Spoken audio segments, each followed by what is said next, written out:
তৃণমূলের দেওয়াল লিখেছিল, তৃণমূলের মিটিং করেছিল, মিছিল করেছিল। আজকে তার ছেলেটা তার মেয়েটা কন্ট্রাকচুয়াল কর্মী, তার ছেলেটা তার মেয়েটা মাস গেলে 8,000 টাকা 9,000 টাকা মাইনে পায়।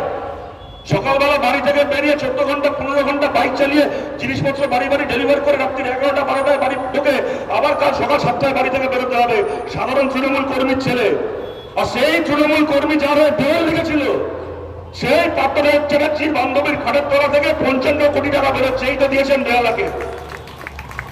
আজকে বেহালা পূর্ব একজন সাধারণ তৃণমূলের কর্মী, তাকে অন্য রাজ্যে গিয়ে কাজ করতে হয়, পরিযায়ী শ্রমিক হয়ে বাইরের রাজ্যে চলে যেতে হয়েছে, হয়তো রাজমিস্ত্রির কাজ করার জন্য, ভ্যান রিক্সা চালানোর জন্য অন্য রাজ্যে চলে যেতে হয়েছে। সেখান থেকে রাত্রির বেলা ফোন করে বউয়ের খবর নেয়, বউয়ের শরীর খারাপ হলে দেখতে আসতে পারে না।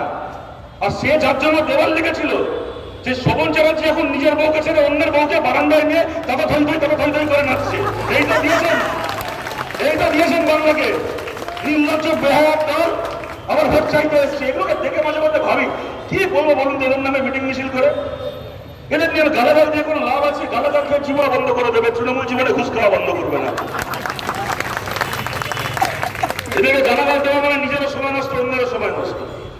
এই মালগুলোকে দেখে মাঝে মধ্যে ভাবি, যখন ছোট ছিলাম, বিশ্বাস করুন, ওই 7-8-9 বছর বয়স ছিল, অনেক সময় বিকেলবেলা পাড়ায় খেলাধুলো করার পরে হয়তো বাড়ি মানে পাড়ার মধ্যে কারোর বাড়িতে একটা পেয়ারা গাছ আছে, পেয়ারা হয়েছে, কারোর বাগানে একটা আম গাছ আছে, আম হয়েছে।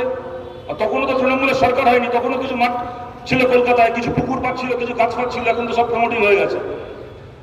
তো দুষ্টুমি করে কারোর একটা বাড়ির পাঁচিল টপকে গাছ থেকে পেয়ারা পাড়তে গেছি, একটা আম চুরি করতে গেছি, ধরা পড়েছি। বিশ্বাস করুন, আপনাদের বলছি, তখন 8-9 বছর বয়স ছিল, হয়তো 7-8-9 বছর বয়স ছিল। ওই যদি ওইভাবে আম চুরি করতে গিয়ে, পেয়ারা চুরি করতে গিয়ে ধরা পড়তাম, লজ্জায় 3 দিন বাড়ি থেকে বেরোতাম না। রাস্তা দিয়ে হাঁটলে মনে হতো ওই বোধহয় পাড়ার কাকুরা, পাড়ার দাদা দিদিরা দূর থেকে দেখে বলছে এই ছেলেটা যেহেতু চোর, এই চুরি করছিল, আগের দিন আম চুরি করছিল, পেয়ারা চুরি করছিল। আম পেয়ারা চুরি করতে গিয়ে ধরা পড়লে লজ্জায় বাড়ি থেকে বেরোতাম না ওইটুকু বয়সে।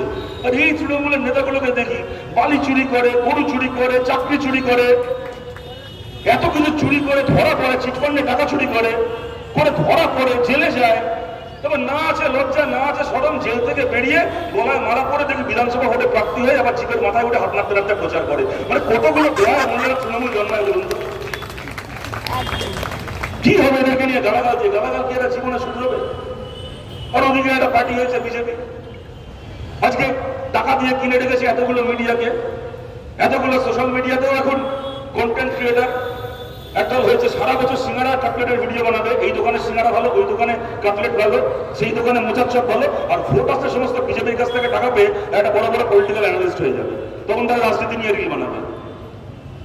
মাথায় ঢোকাচ্ছে 5 বছর ধরে, 6 বছর ধরে একটা কাজ খালি করে গেল, ফেসবুকে লিখে গেল আমি বামপন্থী, আমার পরিবার বামপন্থী, আমার 14 গোষ্ঠী বামপন্থী, কিন্তু এইবার তৃণমূলকে হারানোর জন্য আমি বিজেপিকে ভোট দেবো। আগে রাম তারপর বাম। বিজেপি না জিতলে কোনোদিন সিপিএম জিতবে না, সিপিএমকে জেতানোর জন্য বিজেপিকে ভোট দিতে হবে। একটা দল পশ্চিমবাংলার মানুষ দুহাত উজাড় করে দিল, 18 জন 19 জন এমপি। আমরা কোনোদিন